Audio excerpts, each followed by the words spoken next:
Deus se aproxima de nós e Ele não desconsidera a nossa incredulidade. Pelo contrário, Ele confronta o nosso ceticismo. É por isso que a mensagem de hoje vai lidar com isso, vai lidar com ceticismo. Vou pedir que você abra sua Bíblia em João capítulo 1, verso 43 a 51. Eu gostaria de explicar a série que nós vamos iniciar hoje com essa mensagem. Eu e pastor Jailson vamos pregar cada um 2 mensagens. Eu intitulei essa série, como você pode ver na frente da ordem de culto, Encontros com Jesus no Evangelho de João. Ela é inspirada nesse livro do pastor Timothy Keller, chamado Encontros com Jesus. Nós escolhemos passagens no Evangelho de João, pois tem várias narrativas com diálogos bem pessoais. Você lembra da história da mulher samaritana, da conversa de Jesus com Nicodemos, conversas que nós estamos acostumados a ouvir, pregações e mensagens. Então eu e pastor Jailson vamos trabalhar diferentes problemas humanos nesses primeiros 4 capítulos de João. E depois nós teremos aula de escola dominical também. A partir do próximo domingo nós teremos aulas em conjunto, nos 3 domingos seguintes, sobre esse... inspirado nesse livro, mas sobre passagens do Evangelho de João que mostram encontros de Jesus com outras pessoas. Nós temos cópias desse livro na livraria, então depois eu pediria que você procurasse. Talvez hoje nós não tenhamos condições de adquiri-lo, mas a partir do próximo domingo o funcionamento da livraria deve ser normal. Então seria bom se você procurasse e lesse. É um livro agradável, fácil de ler e encorajador para nós entendermos como é que Jesus transforma, Ele adentra os recessos do nosso coração e traz à tona as nossas reais necessidades para depois supri-las. E é disso que a série vai trabalhar. Como Jesus confronta-nos no mais íntimo para depois Ele mostrar a nossa dependência e necessidade dEle e como só Ele pode nos suprir. Então, acompanhe a leitura que eu vou fazer do Evangelho de João, capítulo 1, versos 43 a 51. Diz assim a palavra de Deus. No dia seguinte, Jesus decidiu partir para Galiléia. Quando encontrou Filipe, disse-lhe: siga-me. Filipe, como André e Pedro, era da cidade de Betsaida. Filipe encontrou Natanael e lhe disse: achamos aquele sobre quem Moisés escreveu na lei, e a respeito de quem os profetas também escreveram, Jesus de Nazaré, filho de José. Perguntou Natanael: Nazaré? Pode vir alguma coisa boa de lá? Disse Filipe: venha e veja. Ao ver Natanael se aproximando, disse Jesus: aí está um verdadeiro israelita, em quem não há falsidade. Perguntou Natanael: de onde me conheces? Jesus respondeu: eu o vi quando você ainda estava debaixo da figueira, antes de Filipe o chamar. Então Natanael declarou: mestre, tu és o Filho de Deus, tu és o Rei de Israel. Jesus disse: você crê porque eu disse que o vi debaixo da figueira. Você verá coisas maiores do que essa. E então acrescentou: digo-lhes a verdade. Vocês verão o céu aberto e os anjos de Deus subindo e descendo sobre o Filho do Homem. O contexto da nossa passagem é de discípulos de João que vão se tornar discípulos de Jesus. Eu não li todo o capítulo 1, porque eu vou só expor esses textos, esses versos que eu li com vocês, mas o contexto anterior mostra João Batista falando do Messias e pessoas se unindo a ele, num tempo em que não tinha a universidade, você ia estudar aos pés de algum mestre. João Batista era um desses mestres que estava despertando a atenção de muita gente. Então ele atrai muitos discípulos, e quando Jesus entra em cena, ele fala: eis o Cordeiro de Deus que tira o pecado do mundo, e instiga os seus discípulos a segui-los. Então alguns dos discípulos o seguem. E Filipe, que está no início da nossa passagem aqui, provavelmente é um desses discípulos de João, que antes não é mencionado por nome, mas que entra em cena aqui. Esse início do capítulo... na verdade, início de João, no capítulo 1, nós temos 2 histórias bem parecidas. A história imediatamente anterior, que eu não contei, que é de como André conduz o evangelho ao seu irmão Pedro, Simão Pedro, e a história que nós lemos, como Filipe conduz a Jesus Cristo, Natanael. Nas 2 histórias nós temos paralelos muito interessantes. Primeiro, 2 discípulos em que o primeiro levou o segundo a Jesus. Segundo, nós temos o convite para venha e veja, 2 vezes. Venha e veja. E terceiro, uma percepção de Jesus, olhando para esse e dizendo alguma coisa especial sobre o passado ou o futuro dele. No caso de Simão, ele disse: tu és Simão, filho de João, será chamado Cefas, que significa Pedro, que traduzido é Pedro, e ele vai falar alguma coisa especial de Natanael também. Então nessas duas histórias nós percebemos algo daquilo que eu quero tratar aqui, de como Jesus Cristo vai se mostrar revelador, não só de quem ele é, mas de quem nós somos. Natanael é o personagem dos discípulos aqui, é o principal da nossa história, né? Nós não sabemos muito dele, o seu nome significa presente de Deus, ou Deus concedeu. Mas ele é um dos discípulos que, diferente dos outros, não segue a Jesus assim de imediato, com disposição. Ele começa a história dele com um certo ceticismo, né? De Nazaré, o que pode vir de Nazaré que seja bom? Por isso que eu gostaria de focar nessa manhã no ceticismo de Natanael como contexto daquilo que Jesus revela de si mesmo e de nós mesmos, como ele escancara a nossa vida. Como eu falei, nós não sabemos quase nada de Natanael, ele só é mencionado uma segunda vez no Evangelho de João, lá no finalzinho, que fala que ele era de Caná, da Galileia, a cidade em que Jesus vai fazer o primeiro milagre lá, de transformar água em vinho. Mas o que é dito por vários comentaristas é que Natanael provavelmente era o discípulo chamado Bartolomeu. Só que nem de Bartolomeu e nem de Natanael nós não sabemos muito, a Escritura não fala muito. Então essa é a história mais reveladora sobre quem foi esse personagem. E eu creio que um dos propósitos que essa história esteja aí é para mostrar como Jesus transforma céticos em discípulos. Então uma das coisas boas para a gente ponderar nessa manhã é a seguinte: a gente não tinha que pensar em discípulos de Jesus como sendo só gente religiosa, gente que já tem uma inclinação ou uma tendência religiosa. Jesus pode transformar pessoas que são céticas, incrédulas, em discípulos dele. E é importante que nós aprendamos isso, ver como é que ele transforma incredulidade em confiança. Mas como eu disse na ordem de culto, eu quero repetir aqui, à medida que eu for falando nessa passagem e extraindo lições e falando desse ceticismo e como Jesus o confronta, eu não quero que você pense em ceticismo só assim, aquele ateu teórico, aquele que fala, não, Deus não existe. Não pense só nesse ceticismo, esse também eu vou falar dele. Mas pense na incredulidade que às vezes gente de igreja manifesta, tá? Aquela incredulidade pela qual nós oramos no decorrer do culto, de quem titubeia em relação ao seu discipulado, ao seguir a Jesus Cristo. E eu quero mostrar como Jesus Cristo tem misericórdia dessa nossa incredulidade por certas coisas. Ele sempre tem em vista substituir essa incredulidade por confiança. Então a nossa passagem vai mostrar como é que Jesus Cristo transforma ceticismo em fé. Como é que ele transforma incredulidade em confiança nele. Eu quero começar mostrando que ceticismo não é coisa de gente ruim. Até os bons são céticos. Tá? E por que eu quero dizer isso? A nossa passagem, no verso 46, eu quero começar com o verso 46, mostra o ceticismo de Natanael. Filipe encontrou, verso 46 fala, perguntou Natanael, Nazaré, pode vir alguma coisa boa de lá? Por que isso? Porque Filipe chega para Natanael, ele já viu a Jesus Cristo, ele já seguiu a Jesus Cristo, ele já se considera discípulo de Jesus, porque Jesus o chamou e disse, siga-me, e agora ele está seguindo a Jesus, e aí ele vai provavelmente para um amigo dele e disse assim, ó, eu quero que você veja o que eu encontrei. Eu encontrei o Messias, aquele anunciado no Antigo Testamento, e ele é o Jesus, filho de José de Nazaré. Um comentarista fez uma observação muito legal, ele falou assim que em grego a construção da frase foi perfeita, porque o início da frase começa com Messias e termina com Nazaré. E normalmente nós prestamos atenção no começo e no final da frase. Messias e Nazaré, na cabeça do Natanael, são palavras contraditórias.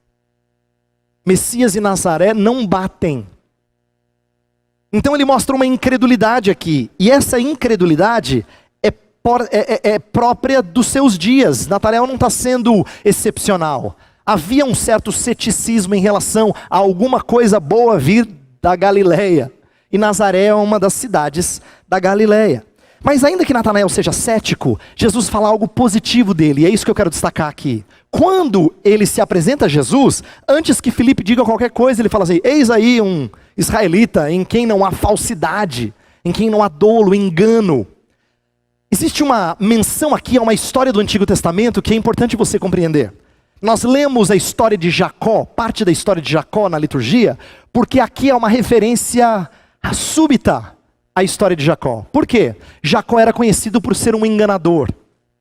Uma das coisas que frustra o seu irmão Esaú é porque o seu irmão o enganara. Nele havia dolo, nele havia falsidade, hipocrisia.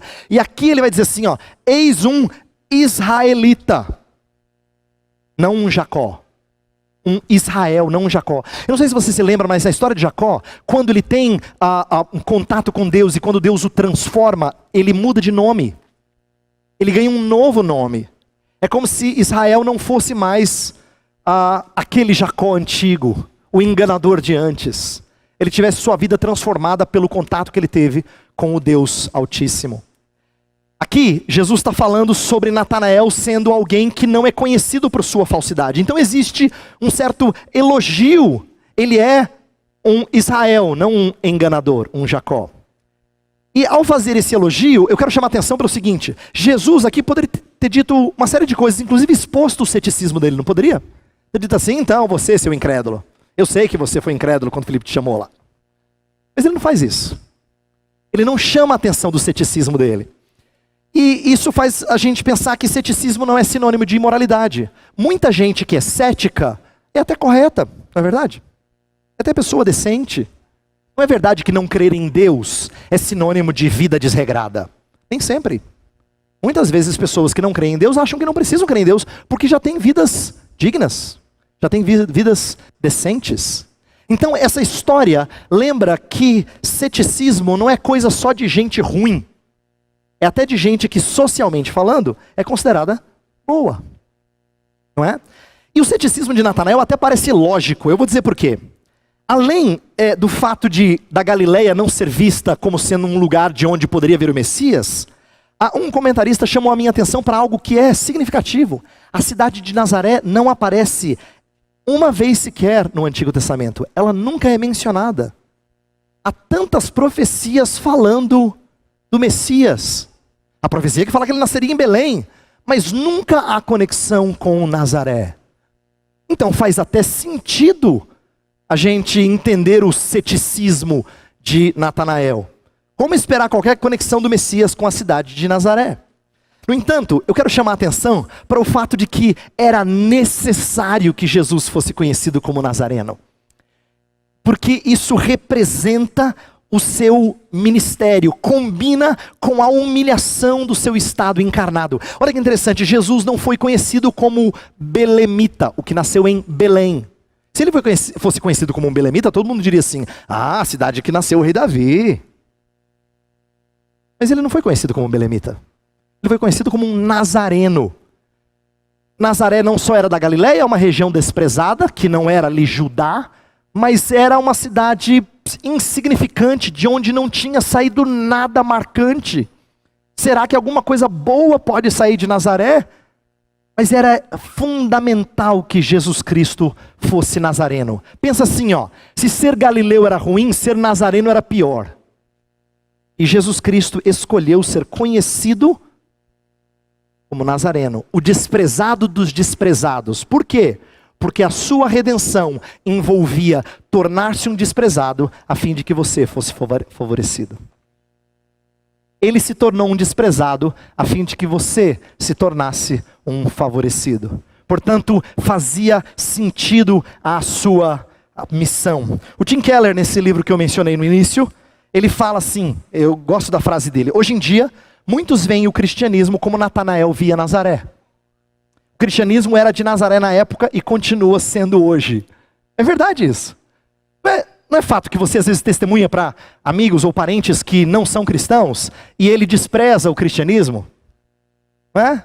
Muitas pessoas que são céticas, os ateus assim, roxos, você ouve eles falando, é Natanael falando de Nazaré. O que é irônico, porém, é que muitas dessas pessoas que são céticas, elas desprezam o Senhor, mas elas não desprezam a moral desse Senhor.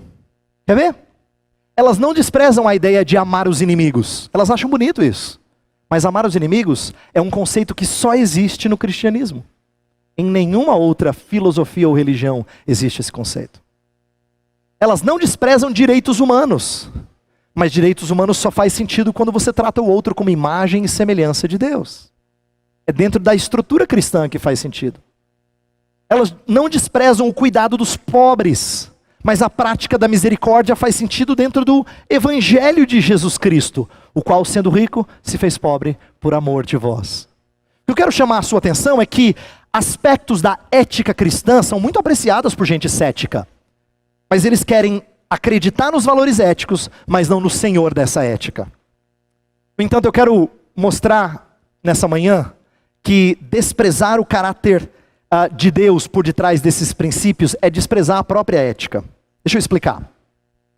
Vamos falar de cuidar dos desfavorecidos, tá? Cuidar de pessoas que não têm as melhores oportunidades. Deus sempre mostrou que isso fazia parte do seu caráter, portanto, essa ética só faz sentido quando ela está atrelada a Ele. Deixa eu me explicar. Numa cultura que sempre exaltava o primogênito, lembra? O direito da primogenitura, o primogênito. Deus sempre fez questão de escolher o irmão mais novo. Ele escolhe Abel, não Caim. Né?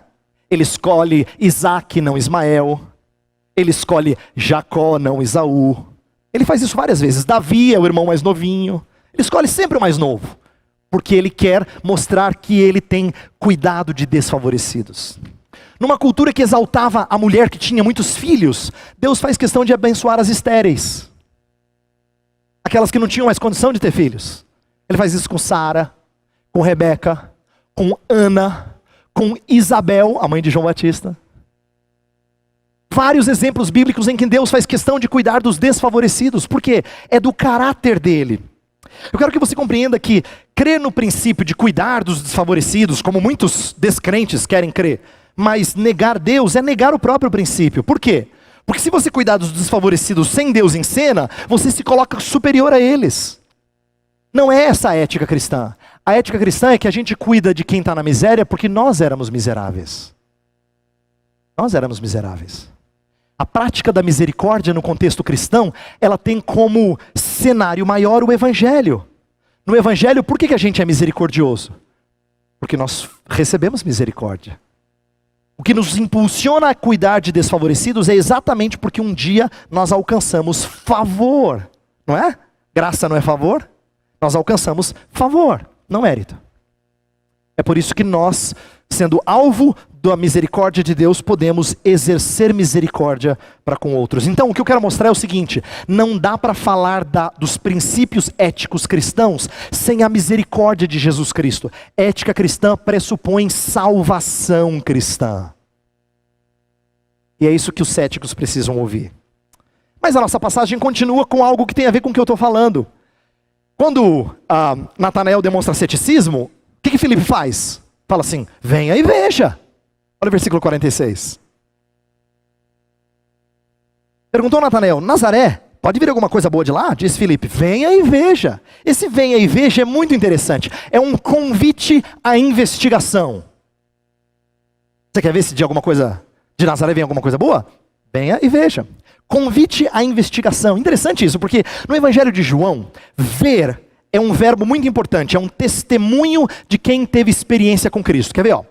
E o verbo se fez carne e habitou entre nós e vimos a sua glória. Glória como do unigênito do Pai. É assim que João começa a primeira carta. Aquele que nós vimos, que nós apalpamos, que nós ouvimos. Então a ideia de ter contato com Cristo, ela é representada pelos nossos sentidos, principalmente pela ideia de ver. Então, quando ele fala venha e veja, ele está convidando a ter contato com Cristo, experiência com Cristo. Você quer desacreditar o cristianismo? Então é o seguinte: conheça, venha e veja. É interessante que Deus não se incomoda com aqueles que são chamados a investigar o cristianismo para ver a sua coerência. Deus não se incomoda.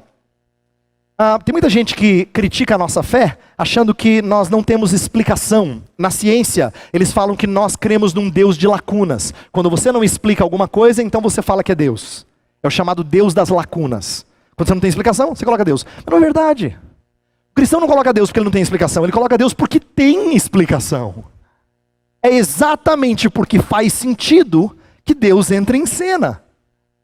Então, o cristianismo crê porque ele obteve explicação, e ela faz sentido. Curioso que, mesmo cético, Natanael segue Filipe, e finalmente encontra Jesus Cristo. E ali ele vê, e ele vai e vê. Ele tem contato com Cristo. Eu quero mostrar que nós sermos colocados à prova não deve ser uma coisa que nós tememos. Eu quero mostrar isso olhando para outros sistemas éticos que não cristãos, para que eles sejam investigados. Eu quero dar exemplos bem rápidos. Vou pedir sua atenção agora para a gente discutir aquilo que outras pessoas que não são cristãs creem.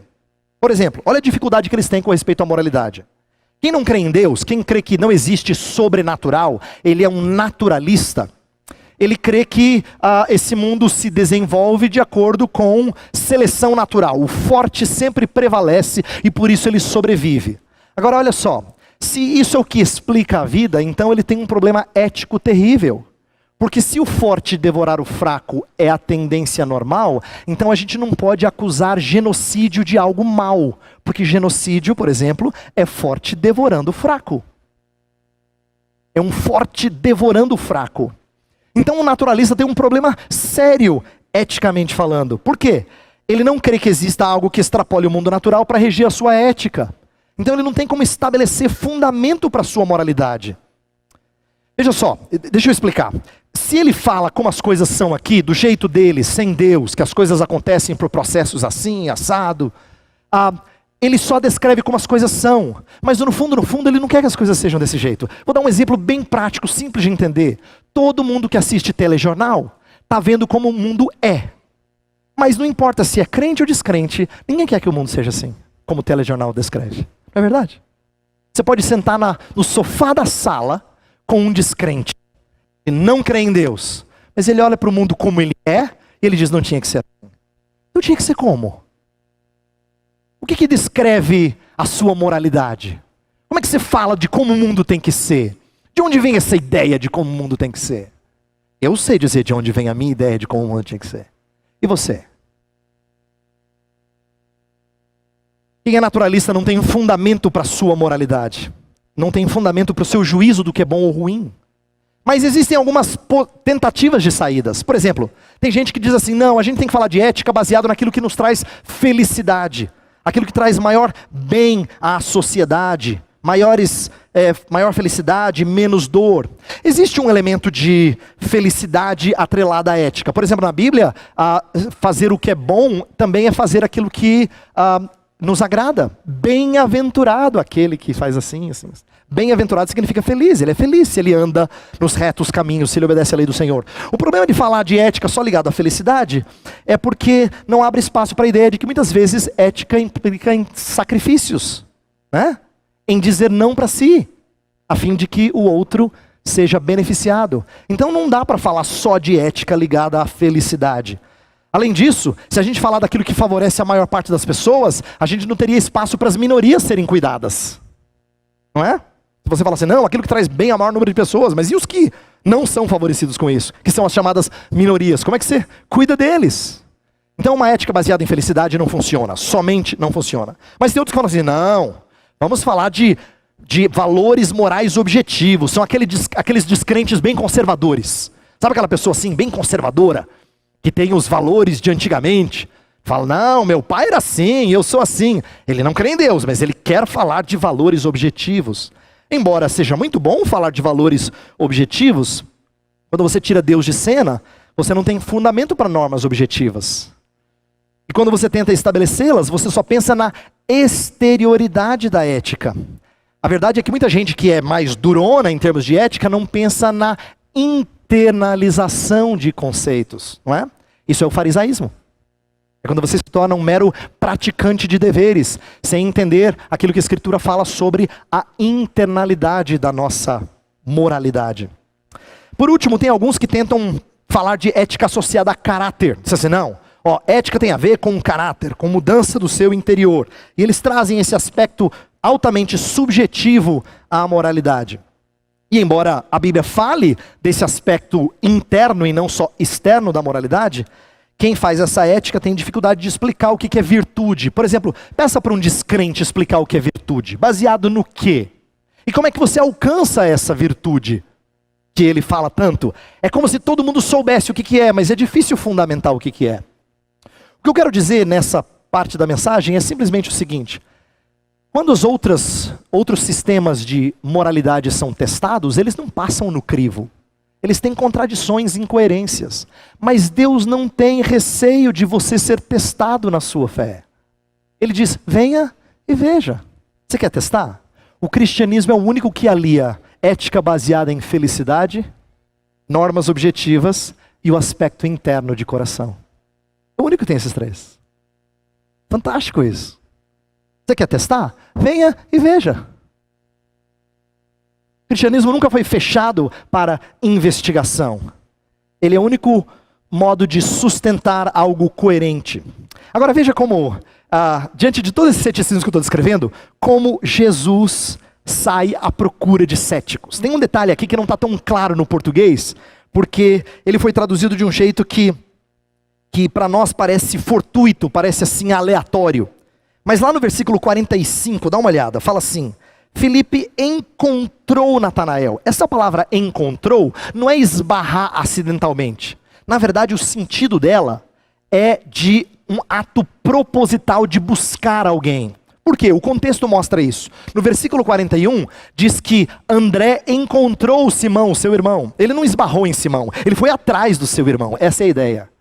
O contexto então é de que ele procurou o seu irmão. Mesma coisa com Jesus e Filipe. Jesus não esbarrou em Filipe, ele encontrou Filipe. Filipe provavelmente é o discípulo não mencionado da passagem anterior. Então Jesus já tinha contato com ele, mas agora ele o procurou e disse: siga-me. Vamos para Caná, que é o lugar próximo para onde eles vão no capítulo 2. Domingo que vem. Tá? Mas aqui então existe uma procura intencional, uma busca.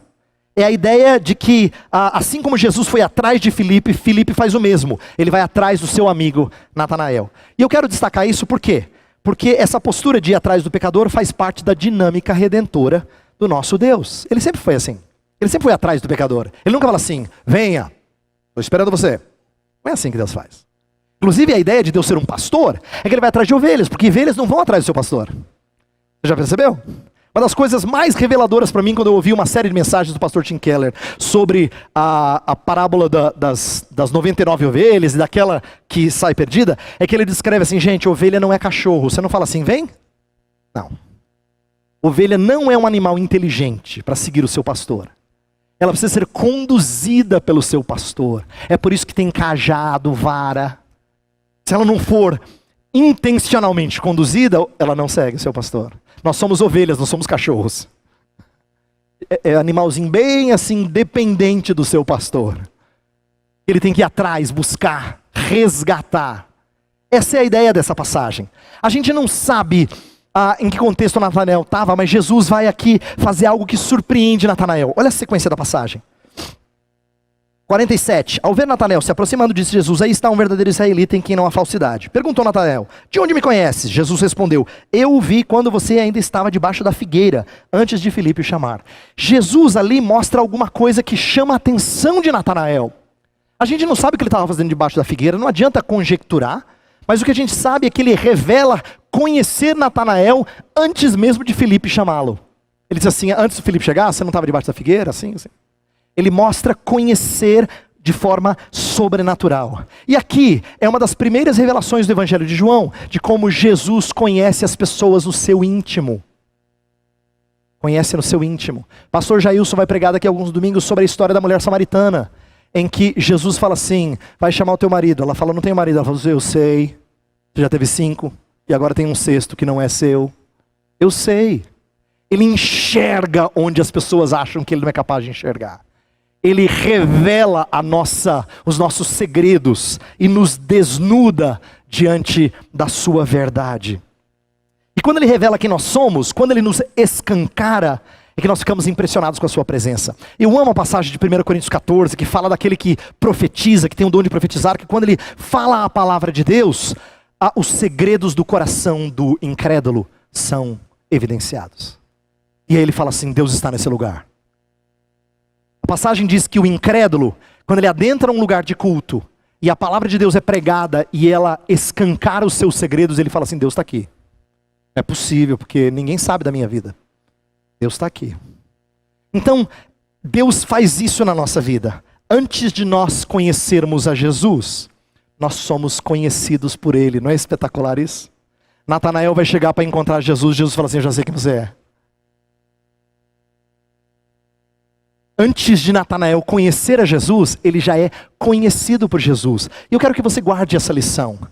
Só o conhecimento que Jesus demonstra ter do nosso mais interior pode quebrar o nosso ceticismo. Quando eu e você somos incrédulos, a gente precisa ouvir muito a palavra de Deus. Sabe por quê? Quando a palavra de Deus fala coisas que são muito íntimas nossas, é que a gente percebe como Deus nos conhece. E só isso é capaz de quebrar a nossa incredulidade. Só isso. É só o conhecimento que Ele tem de nós, escancarando-nos, mostrando que Ele sabe o nosso mais interior, que faz com que a gente se curve diante dEle e creia nele. Deus que tudo sabe e que ignorou o ceticismo de Natanael, queria mostrar conhecê-lo e mostrou isso. O mesmo Deus nos procura, mesmo quando nós somos incrédulos, porque Ele quer se mostrar a nós. E a passagem termina com uma promessa muito bonita para aqueles que creem. Por quê?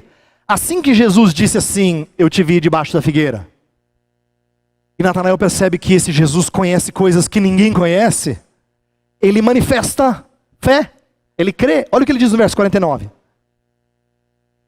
Verso 49 ele diz assim: então Natanael declarou: mestre, tu és o Filho de Deus, tu és o Rei de Israel. Essa confissão é muito rica e é surpreendente. Por quê? Ele acabou de conhecer Jesus, mas ele identifica Jesus como Messias, mesmo tendo ouvido tão pouco. Os títulos Filho de Deus e Rei de Israel são títulos messiânicos, mencionados no Antigo Testamento. Filipe chegou para ele e falou assim: nós encontramos aquele de quem Moisés falou, os profetas falaram. E ele dá testemunho: é isso mesmo, tu és o Filho de Deus, o Rei de Israel. Mas eu quero que você preste atenção numa coisa. Talvez você tenha outra tradução que não a NVI. No versículo 50, pode ser que a sua Bíblia tenha traduzido como uma pergunta. A gente não sabe se o verso 50 é uma pergunta ou uma afirmação. É possível traduzir de ambas as formas. O grego não deixa tão claro como na língua portuguesa, tá? Quando fala assim: Jesus disse, você crê porque eu disse que o vi debaixo da figueira. Algumas Bíblias vão dizer: você crê só porque eu disse que você estava debaixo da figueira? Eu não quero que você tenha a impressão de que Jesus está repreendendo ele, do tipo assim: eu falei tão pouquinho, você já creu, já falou essas coisas? Como se fosse algo ruim ele confessar que Jesus é o Filho de Deus, o Rei de Israel. Não é. Jesus não está repreendendo Natanael. O que Jesus está fazendo é mostrando a ele que o entendimento que ele tem de Jesus vai expandir e muito. Ele não tem ideia do que significa Jesus ser o Filho de Deus, o Rei de Israel. Ele sabe só um pouquinho. O entendimento dele será expandido. E sabe que, e é isso que diz no versículo 51. Ele vai mostrar, você vai ver, no final do 50, você verá coisas maiores do que essa. E no 51 vai dizer a mesma coisa. Eu quero que você entenda que, semelhante ao que Jesus fez com Natanael, ele faz conosco. Quando eu falo para você assim: você acredita que Deus é fiel? Você diz sim. Mas tem certos momentos da sua vida em que ele mostra a fidelidade dele a você, e você chega para mim e fala assim: Heber, sabe o que eu descobri essa semana? Como Deus é fiel. Eu pergunto: mas você não sabia? Deus era fiel? Não, mas eu entendi essa semana como Deus é fiel. É isso que Jesus está dizendo para Natanael. Você entende certas coisas de mim, mas você vai ver coisas muito maiores. Seu entendimento do que significa quem eu sou vai expandir como você ainda não entende. E conhecer a Cristo é assim. Conhecer a Cristo é aproximar-se dele e a gente confessar quem ele é. Mas não pense que a gente já entendeu quem é Jesus. A riqueza e a grandeza da sua glória é tamanha, que é quando nós caminhamos com ele bastante tempo, que ele faz assim, ó, abre o nosso entendimento e faz-nos compreendê-lo ainda de forma ainda mais gloriosa. No versículo 51, Jesus faz uma promessa não só para Natanael, mas para todos os discípulos. Olha lá, está no plural. Diz assim: então acrescentou, digo-lhes a verdade. No original está assim: em verdade, ou amém, amém. Era quando Jesus queria falar um pronunciamento importante, solene. E olha o pronunciamento: vocês verão o céu aberto e os anjos de Deus subindo e descendo sobre o Filho do Homem. Aqui, Jesus está fazendo uma referência clara à passagem que nós lemos no começo do culto. a visão de Jacó. E o que Jacó viu? Jacó tinha acabado de trapacear a sua família e estava fugindo para não ser caçado. E quando ele está fugindo, Deus vai ao encontro dele. Vai ao encontro desse enganador cético. Para mostrar que Deus tem misericórdia de céticos. E o que ele vê? Deus está nesse lugar. A visão de uma escada e anjos descendo e subindo. E o Senhor está ali. E quando termina o sonho, ele acorda com medo. Ele faz uma promessa de que se Deus for com ele, ele será fiel ao Senhor. Eu quero que você entenda que Jesus faz uma referência clara aqui, porque não tem ninguém que revela melhor que Deus está presente do que o próprio Jesus ali. Eu acho que eles tinham... Natanael não falou pouco quando ele falou, tu és o Filho de Deus. Mas eles ainda se espantariam com o que significa ter o Filho de Deus diante deles. Tem uma passagem nos evangelhos que eu acho linda. Que Jesus está no barco dormindo, e os discípulos estão lá morrendo de medo por causa da tempestade. Aí eles acordam Jesus e falam, Jesus, o senhor não vai fazer nada. Aí Jesus fala assim, shh. E o mar fica silencioso. E a passagem termina dizendo assim, e eles se espantaram dizendo, quem é este? Que até o vento e o mar lhe obedecem. Eles não sabiam quem era Jesus? Isso aqui é conhecê-lo mais e mais. Jesus está mostrando a eles que Ele é a própria conexão entre céu e terra. Ele é o Deus presente. Deus está naquele lugar. Ele é o Betel, casa de Deus. Lugar em que Deus reside na sua plenitude. E é isso que eles veriam. Jesus promete que os crentes veriam ainda mais a sua glória. E no decorrer do ministério dele foi assim. Eu quero que você entenda que é isso que nós devemos desejar nesse ano de 2017. Que nós nos aproximemos dele, que nós atendamos ao convite. Venha e veja. Porque quanto mais nós os conhecemos, na verdade mais impactados nós somos pelo conhecimento que ele tem da gente. E é isso que faz com que a gente vá da incredulidade para a confiança. Do ceticismo para a fé. Eu quero que você pense nos seus amigos, nos seus parentes que são céticos. E pense na sua própria incredulidade. Entenda que conhecer a Cristo é vida eterna. Lembra que ele mesmo definiu assim. Vida eterna é que conheçam a ti e o teu único filho. Isso é vida eterna. É conhecer a Cristo e conhecê-lo ainda mais. O mundo está repleto de incredulidade, de ceticismo. Mas eu não quero que você tenha medo de apresentar o mundo cético a Jesus. Venha e veja. O conhecimento que Jesus tem do ser humano é a única coisa capaz de quebrar o ceticismo e transformá-lo em fé.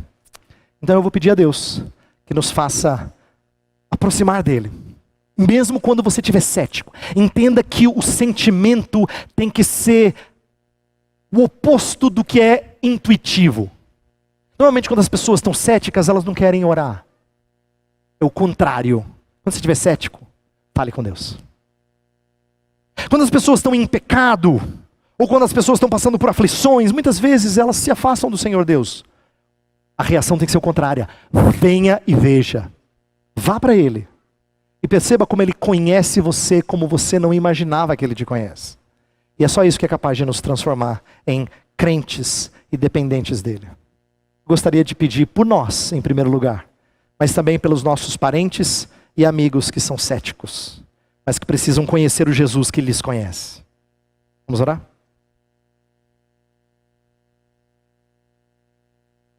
Ó Deus de todo conhecimento, Tu nos sabes no nosso íntimo, Tu nos conheces no nosso interior. E nós precisamos do Teu conhecimento, da Tua sabedoria, escancarando nossas vidas, para que nós procuremos depender do Senhor. Tantos amigos e parentes que não Te conhecem, têm se afastado de Ti. E nós gostaríamos que eles se tornassem discípulos Teus, discípulos do Teu Filho Jesus. Mas para isso eles precisam se aproximar, serem confrontados com a palavra de Jesus. Então, se for o caso, Senhor, usa-nos. Leva-nos com a palavra de Cristo até eles, para que eles sejam confrontados em seu ceticismo, e na Tua soberana vontade, que creiam. Que venham, vejam e creiam. Pedimos também por nós mesmos, Senhor. Somos pessoas que fraquejam na fé com frequência. Mas nós queremos que esse ano seja diferente. Não queremos fazer só promessa de virada de ano vazia. Queremos pedir ao Senhor que nos ajude a sermos mais firmes na nossa fé. A sermos mais confiantes de que o Senhor pode nos santificar. O Senhor pode nos fazer vencer pecados. O Senhor pode nos fazer vencer fraquezas. Que nós devemos confiar nas tuas promessas. Quando nós estivermos lutando com coisas, quando estivermos desanimados na educação de filhos, que o Senhor faça-nos confiar naquilo que a tua palavra diz. Quando nós desanimarmos em relação ao nosso relacionamento matrimonial, que o Senhor nos faça confiar no que a tua palavra fala sobre casamento e sobre amor. Quando nós não acreditarmos mais no nosso trabalho e no valor dele para o bem social e para a nossa família, que o Senhor nos faça enxergar o valor do serviço. Nós fomos céticos em relação à nossa situação nesse mundo. Abre os nossos olhos, Senhor. Faça-nos ver com a tua perspectiva, para que sejamos não incrédulos, mas crentes. Ajuda-nos na nossa falta de fé nesse ano. Fortalece-nos. Faz-nos mais próximos do Senhor. Nós oramos em nome de Cristo. Amém.